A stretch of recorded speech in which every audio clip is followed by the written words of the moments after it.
السلام عليكم ورحمة الله وبركاته. أحسن قناة نزلت معانا النهاردة قناة ملهاش حل، اتنقلت على تردد جديد. قناة من أحلى قنوات، قناة المغترب. خليكم معايا عشان نشوفها ونشوف شكلها مع بعضينا. أتمنى تشترك معانا من قناة فن الدش. هنخش سريعا كده نشوف القناة. هننزل تالت واحدة على قائمة الترددات.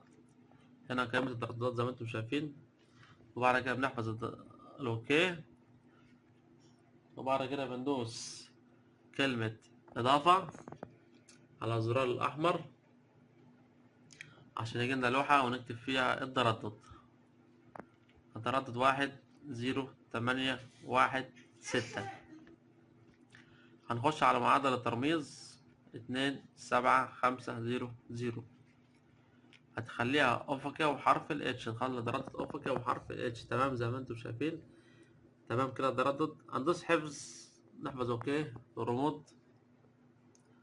التردد اتحفظ مع كامل الترددات. لو ما لقيتش قناة امسح التردد نزله من جديد هتلاقي القناة. هندوس بحث على الأزرق وهيجيلنا لوحة. نخلي نوع القنوات المجانية، نقول اوكي نعم تم البحث. ننتظر الثواني هنلاقي التردد نزل. بالفعل التردد نزل زي ما انتم شايفين. بعد كده بندوس حفظ ونطلع خروج سريعا عشان نشوف شكل قناة من أحلى القنوات نزلت معانا تردد جديد. هندوس قائمة القنوات ونروح سريعا آخر الواحد عشان نشوف شكل القناة. خليكم معايا. من قناة فن الدش، قناة من أحسن القنوات.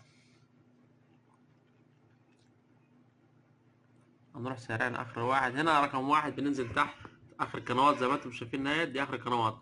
هندوس حفظ ونفتح القناة مع بعضينا زي ما انتم شايفين. القناة اللي مغترب قناة ملهاش حل. التردد كمان مرة 10816.